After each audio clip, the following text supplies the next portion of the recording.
The following is the story of a near-death experience from a woman called Joanna. As I laid there, I felt myself slip away from my body and began a journey that would change me forever. I wasn't in the hospital room anymore, but floating through space, surrounded by stars and galaxies. I felt a sense of weightlessness and freedom, as if the bounds of my physical body no longer held me back. I was soaring through space, propelled by an unknown force towards an unknown destination.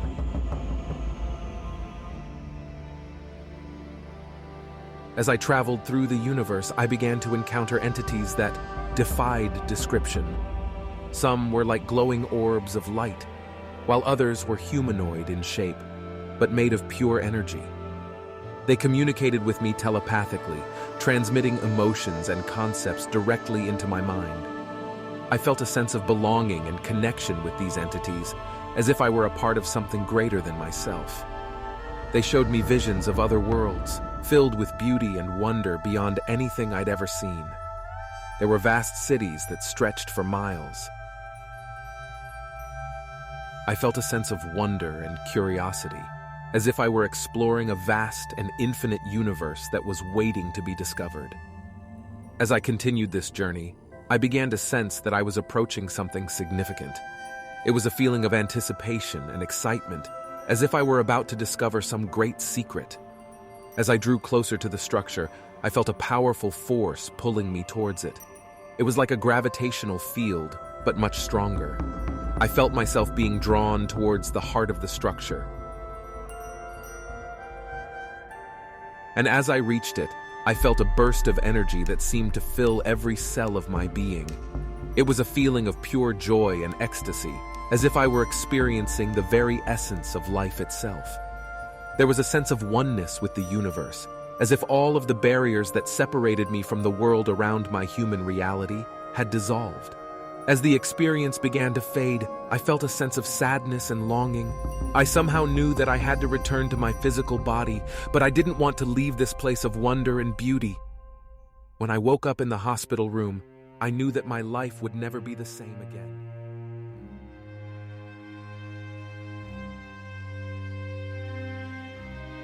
Since the dawn of civilization, humanity has been grappling with the question of what happens to us after we die. One of the most fascinating and mysterious concepts of human existence.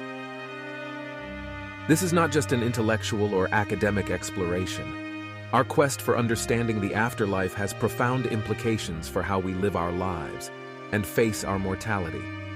It can offer us solace, hope, and a sense of purpose in a world that often seems uncertain and fleeting.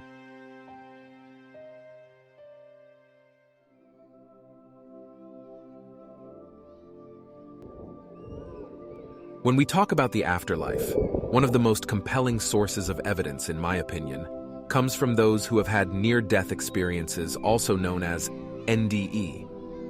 These are moments when a person is clinically dead, but then comes back to life, often with vivid memories of what happened during the time they were dead. Many people report seeing a bright light, feeling a sense of peace and love, and encountering deceased loved ones or spiritual beings. Some describe a tunnel or a portal, while others feel a sense of floating or traveling through space. But NDEs are not just subjective experiences. They have also been studied by scientists and researchers who have found some intriguing patterns and correlations. For example, many NDEs occur during cardiac arrest, when the brain is deprived of oxygen and the body shuts down. Yet, some people report having clear and detailed memories of events that occurred during this time, despite the lack of brain activity.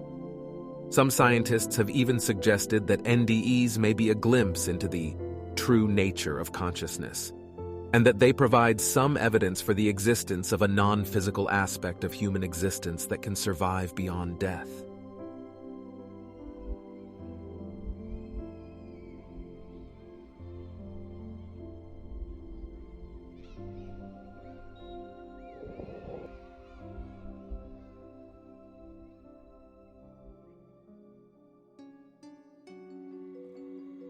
So, Is there a connection between DMT and near-death experiences? A powerful psychedelic compound found in plants, humans, and animals may play in our experiences of the otherworldly.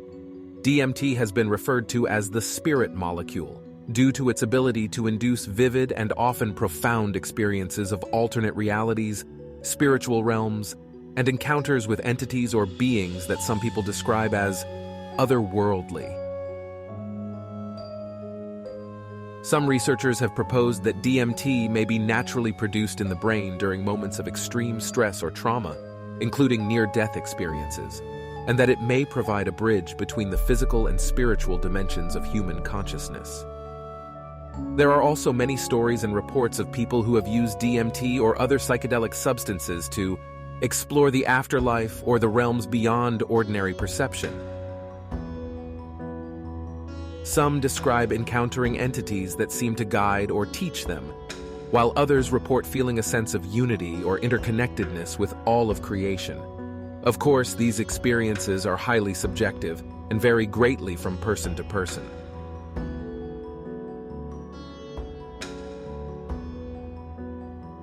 These similarities between NDEs and DMT suggest that there may be some underlying pattern or structure to the afterlife and the spiritual realm.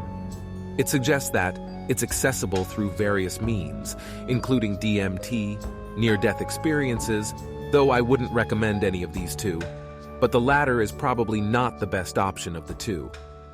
Just saying. While the potential role of DMT in the afterlife remains a topic of debate and speculation, there have been some notable researchers and advocates who have explored the possibilities and implications of this powerful psychedelic compound. Among them are Terence McKenna, Rick Strassman, and Rick Doblin, who have each contributed in their own ways to our understanding of DMT and its effects on human consciousness.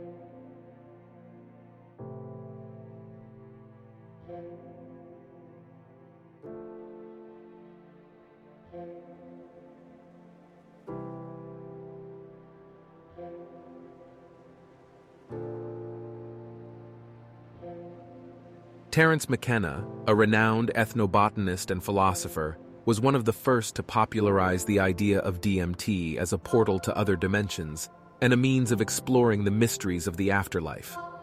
He believed that DMT could help us to access a trans-dimensional realm that exists beyond our ordinary perception, and that it could serve as a bridge between the physical and spiritual worlds.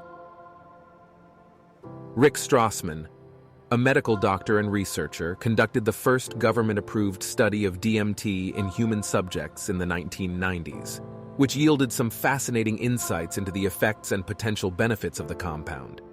He found that DMT produced profound mystical experiences in many of his participants, including encounters with beings or entities that seemed to transcend the physical realm.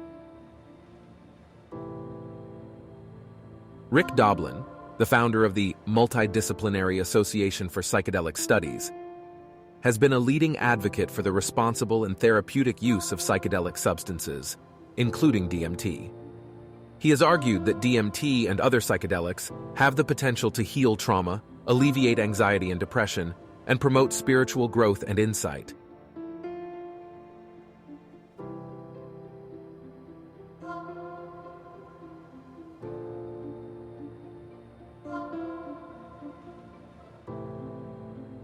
While these researchers have made significant contributions to our understanding of DMT and its effects, it is important to approach their findings and theories with a healthy dose of skepticism. As with any area of research or exploration, there are many unanswered questions and potential pitfalls to consider. Some critics have raised concerns about the risks and ethical implications of using DMT.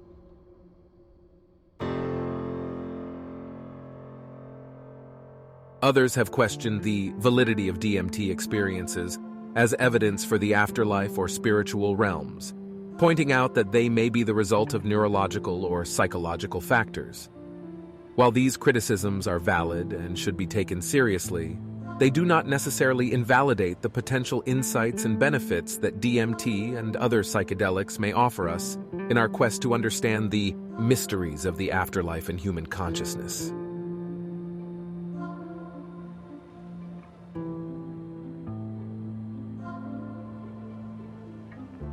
Maybe you have personal stories and accounts of near-death experiences, or maybe your take is that this life is all we got. Feel free to share your own opinions on this. Let me know what you think.